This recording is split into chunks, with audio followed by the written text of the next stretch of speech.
Hai, halo semuanya. Perkenalkan, nama saya Jordan Wisan dari Universitas Pendidikan Ganesha, jurusan Hukum semester 3. Hari ini saya akan membahas tentang penanganan Perserikatan Bangsa-Bangsa dalam perubahan iklim melalui UNFCCC, United Nations Framework Convention on Climate Change. Tetapi sebelumnya saya minta maaf dulu karena saya nggak bisa memperbesar presentasi saya karena tadi saya sudah mencoba dan ternyata tidak berjalan dengan semestinya. Baik, mari kita lanjutkan ya. Uh, jadi yang kedua ini yang pengen saya bahas adalah perubahan iklim. Perubahan iklim adalah berubahnya kondisi fisik atmosfer bumi antara lain suhu dan distribusi curah hujan yang membawa dampak luas terhadap berbagai sektor kehidupan manusia menurut Kementerian Lingkungan Hidup. Jadi perubahan fisik ini nggak terjadi cuma sesaat, tapi dalam kurun waktu yang panjang. Ini ada satu hal yang saya catat, ini penting banget. Di seluruh dunia, orang-orang yang kurang beruntung secara ekonomi dan orang kulit berwarna, mereka yang paling sedikit berkontribusi pada akar penyebab perubahan iklim adalah orang yang paling mungkin menderita dampak terburuknya. Jadi tuh banyak negara-negara yang benar-benar keeping their nature, resource mereka secara alam, mereka keeping, mereka jaga, yang mereka punya hal-hal yang apa ya, punya hal-hal natural banget yang mereka jaga, tetapi mereka juga yang disuruh tanggung jawab gitu. Jadi orang-orang mereka yang terdapat dampaknya, padahal negara-negara Eropa yang buat pabrik asap misalnya, membuat kendaraan yang berpolusi, tapi akhirnya asap-asap itu ke negara mereka, menghancurkan ekosistem mereka, sungai mereka nggak bisa berekosistem, laut mereka rusak, tanaman di sini juga rusak karena yang diperbuat oleh negara-negara barat situ. Nah, jadi itu banyak banget kasus-kasusnya. Mereka yang paling sedikit berkontribusi pada akar penyebab ini malah paling kena, paling banyak gitu. Terus kita bahas sebab dari akibat dari perubahan iklim ya. Jadi penyebab dari perubahan iklim ini adalah ketika energi dari matahari dipantulkan dari bumi dan kembali ke angkasa yang didominasi oleh awan dan es. Ketika atmosfer bumi melepaskan energi, bumi akan berubah menjadi dingin ketika bumi menyerap energi matahari, atau ketika gas atmosfer mencegah panas yang dilepaskan bumi memancarkan keluar angkasa, itu berarti ada efek rumah kaca yang akan berubah menjadi hangat. Itu sebabnya kenapa kita punya bisa ada perubahan iklim. Nah, tapi kalau dampaknya apa sih? Dampak dari perubahan iklim ini adalah naik pemanasan suhu bumi, kenaikan batas air laut, terjadinya banjir, dan juga badai karena perubahan iklim akan membawa perubahan besar pada habitat sebagai rumah alami bagi berbagai spesies binatang, tanaman, dan berbagai organisme lain. Jadi benar-benar climate change ini harus kita lihat secara polarisasi, secara luas, secara horizontal, bahwa ini bukan masalah simple doang, tapi ini akan menghancurkan bumi. Karena yang tadi saya udah sebutin bahwa kayak habitat rumah alami dari berbagai spesies, binatang, tanaman akan hilang gitu. Jadi akan ada sesuatu perubahan. Jadi kalau kita nggak dari sekarang apa ya menangani perubahan iklim ini, climate change ini, well, sooner or later we gonna die gitu. Kita mau kan kita tetap beregenerasi, anak cucu kita tuh bisa hidup di bumi ini. Dan saya juga membahas kaitannya dengan PBB. Jadi United Nations Framework Convention on Climate Change ini adalah upaya PNBB. Jadi ini adalah sebuah konvensi kerangka kerja Perserikatan Bangsa-Bangsa tentang perubahan iklim. Jadi pertamanya ini adalah konvensi tingkat tinggi yang membahas permasalahan perubahan iklim di Brazil pada tahun 1992 itu awalnya. Tapi balik lagi United Nations Framework Convention on Climate Change ini itu di bawah naungan PBB ya. Jadi konferensi ini melahirkan UNFCCC yang memiliki amandemen bernama Protokol Kyoto. Jadi mereka juga udah punya amandemen. Kerangka kerja ini menentukan bagaimana perjanjian internasional tertentu atau disebut dengan protokol dapat mengatur batas gas rumah kaca yang benar-benar mengikat. Jadi UNFCCC ini ditata sebagai kerangka konvensi seperti konvensi Wina untuk perlindungan lapisan ozon dan konvensi UNFCCC ini dirancang sebagai sarana untuk memulai dan mendukung proses untuk masa depan. Dan lebih rinci, kesepakatan tentang bagaimana menanggapi perubahan iklim. Jadi UNCC ini mendukung konsep tanggung jawab bersama, tetapi berbeda dalam konteks iklim ya. Jadi ini berarti bahwa sementara pihak-pihak negara berkembang diharapkan untuk berkontribusi pada mitigasi iklim, karena kapasitas yang unggul untuk melakukan mitigasi dan kontribusi yang lebih besar terhadap perubahan iklim sebagai dari emisi historis. Jadi negara-negara maju itu diharapkan untuk memimpin dan memerangi perubahan iklim dan dampak buruknya. Nah, di sini yang pengen saya keluarkan, pengen saya point out adalah ini sih, negara-negara berkembang ini yang berkontribusi besar pada perubahan iklim ini. Jadi kayak kita diharapkan sebagai negara berkembang, especially Indonesia lah, kita berharap berkembang. Ini saya mau lebih ke diskusi sedikit sebelum saya melanjutkan ke hal lain. Karena kita sebagai negara berkembang, disuruh buat kayak lu bertanggung jawab dong atas ini.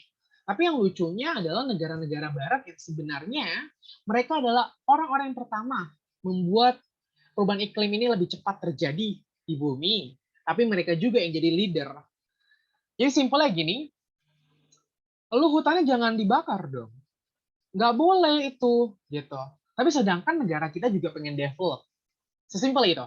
Misalnya ada Kalimantan gitu, itu hutan, mau bikin ibu kota baru. Oh, jangan dipotong dong, jangan digusur dong. Kita harus perubahan iklim itu harus kita jaga, harus kita take care dari sekarang. Ya kan, kita disuruh gitu. Tapi kita juga pengen develop, karena sisi itu belum terdevelop. Makanya dipikirlah kita buat suatu tempat yang sustain, di mana tempat-tempat itu tuh bisa berkelangsungan hidup juga, tapi bisa juga dibangun gitu. Tapi yang lucunya, mereka suruh aja, lu jaga ya, gue yang jadi leadernya gitu, lu hutannya kan banyak gitu.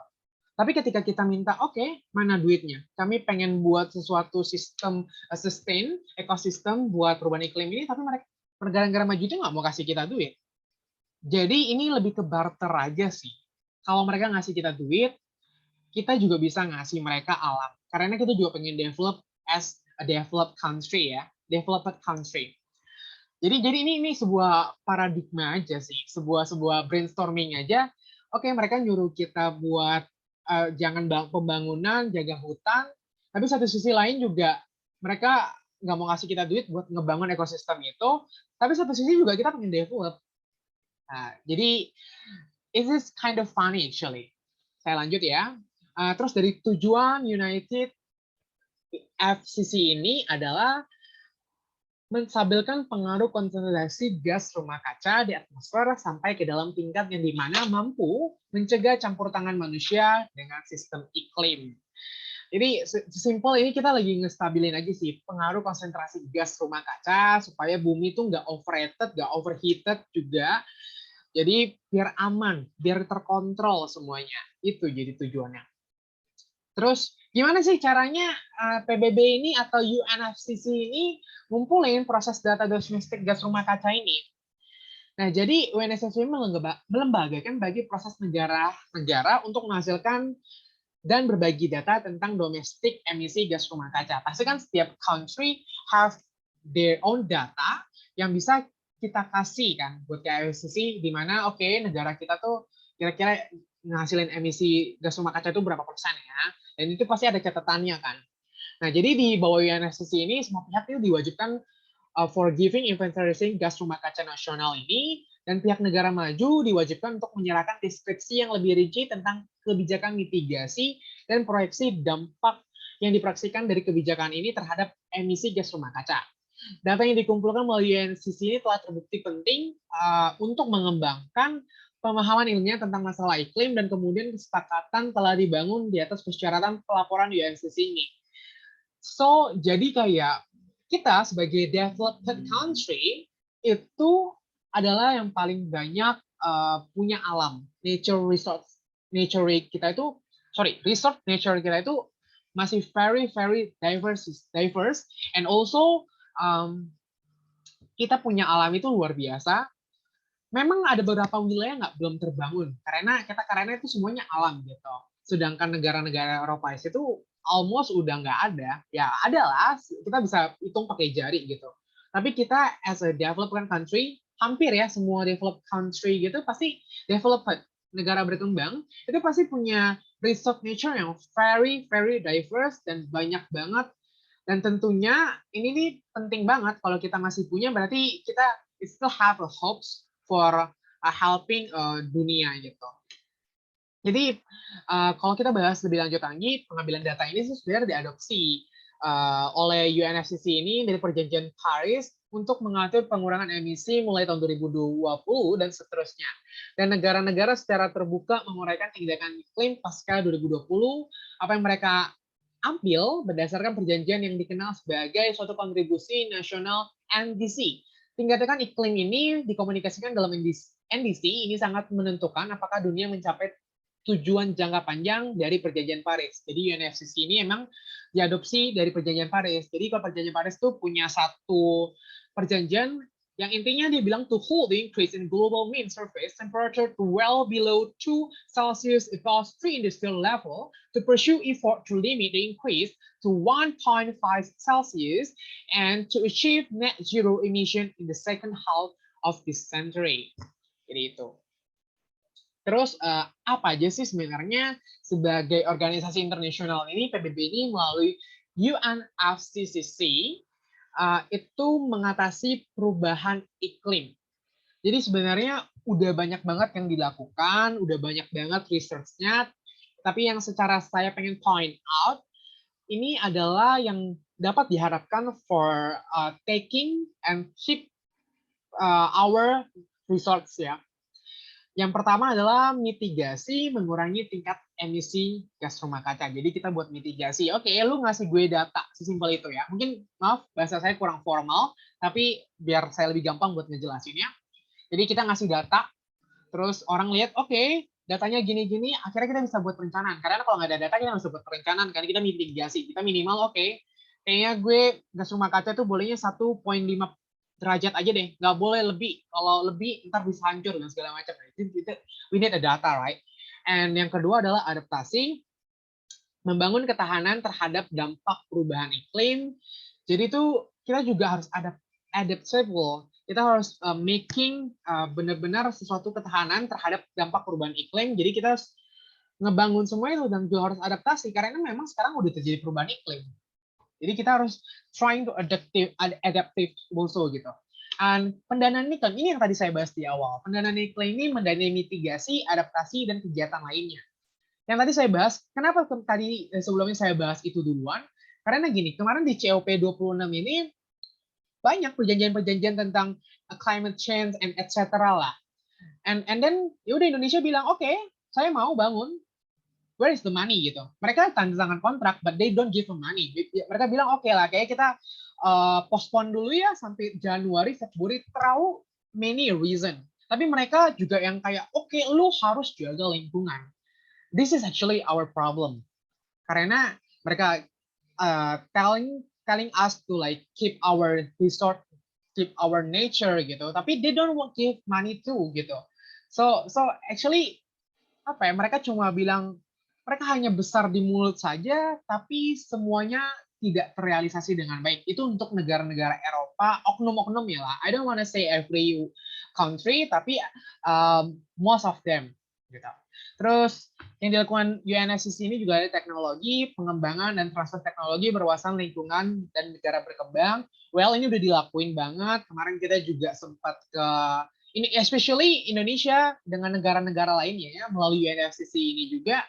Kita kemarin sempat ke Arab Saudi juga, kita bagiin mangrove kita juga. Kita juga pengembangan gimana caranya melalui teknologi ini bisa bikin sustain gitu. Gimana caranya? As a simple kayak Singapura. Singapura is a very small country. Mereka punya bandara, tapi mereka bikin bandara mereka tuh kayak sebuah alam. Makanya kalau bandara Changi Airport is the best airport kan, karena ada air terjunnya, ada pepohonan di mana-mana. This is technology, how we combine the technology and juga alam gitu. Dan it's happen dan itu bisa it's a real, it's a fact gitu. Dan it could be terrealisasi di Singapura. if Singapore could, kenapa kita enggak gitu? Pasti kita juga bisa. Makanya ini juga udah dimulai dilakukan berbagai negara melalui UNFCCC ini. Terus juga ada peningkatan kapasitas untuk negara berkembang, transparansi, melacak emisi dan tindakan negara, pengurangan emisi, dan deforestasi, degradasi hutan. Nah, jadi sebenarnya hutan ini tuh menserap karbon dioksida, terus juga jadi ada satu perjanjian saya lupa ini termasuk deforestasi juga, di mana kayak karena kita as a biggest country juga yang punya alamnya banyak, punya hutannya banyak, menyerap emisinya banyak juga. Ada satu perjanjian kalau ada negara-negara yang mengeluarkan emisi rumah kaca yang besar banget harus bayar ke kita. Karena kita yang udah responsibility buat tanggung jawab semua emisi rumah kaca karena beberapa dari persen dari emisi rumah kaca itu dari karbon dioksida itu kita serap. Jadi itu ada satu perjanjian dan itu sangat menguntungkan Indonesia.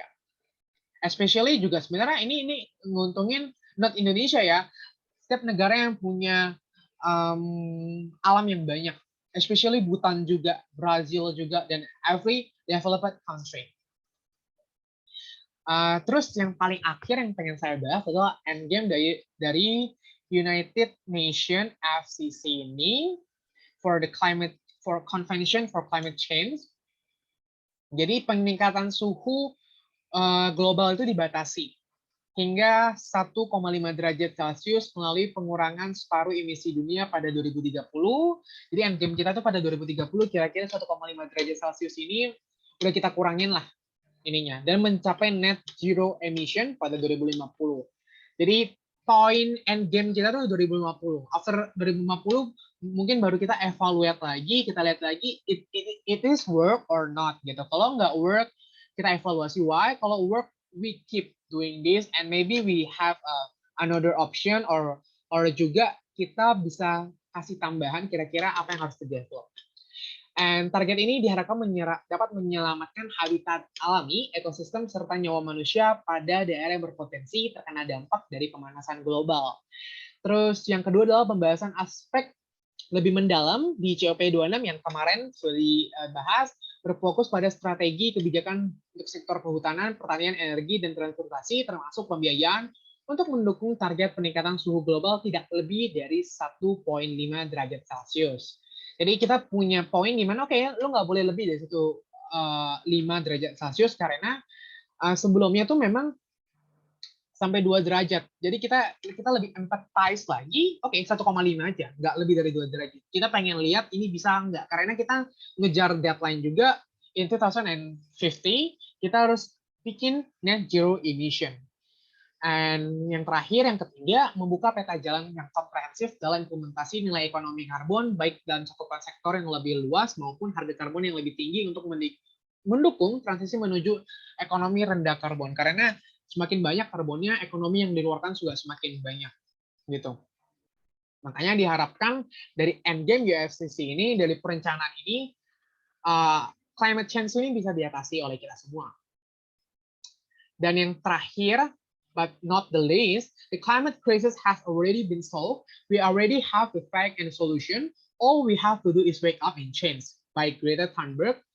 Jadi dia bilang, kita climate crisis ini udah punya banyak solusi gitu. We already have the fact and solution gitu. All we have to do is wake up and change. Kita harus bangun dan berubah aja. Ayo, do it gitu. Jangan cuma ngomong doang. Makanya tadi saya di awal-awal tuh udah ngebahas bahwa kayak ini banyak banget nih negara-negara Eropa yang kaya banget ngomong, wah, we need to do this, we need to do this. But they don't give our money. They just say it, but they don't give anything to us. Kita harus benefit juga dong.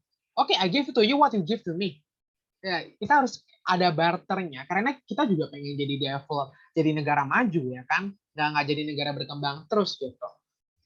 Makanya terakhir dari saya adalah kita nggak usah banyak ngomong deh. Kita nggak usah banyak, maksudnya bukan nggak usah banyak ngomong, karena yang ngomong udah banyak banget dan ini berulang-ulang terjadi gitu. Kita tuh nggak usah terlalu bawel deh gitu. Kita kan suka Indonesia, especially I talk about Indonesia ya. Indonesia tuh suka banget yang kayak demo. Ayo kita lestarikan lingkungan untuk ngelawan climate change, perubahan iklim gitu. Nggak usah jauh-jauh kita bikin aksi gitu. Mulai dari diri kita sendiri, kita beli tanaman di luar rumah, di pasar, di mana kita beli tanaman, kita tanam di rumah kita, itu sudah mendukung atau sudah berkontribusi demi penyelamatan bumi. Jadi mulai dari diri sendiri. Kita nggak perlu bikin aksi ini, bikin aksi itu. Ya, kalau kalian pengen dapat suara yang lebih besar, it's okay bikin aksi, tapi jangan cuma sekedar ngomong, tapi do it by yourself and prove it by yourself too. Itu dari saya. Terima kasih.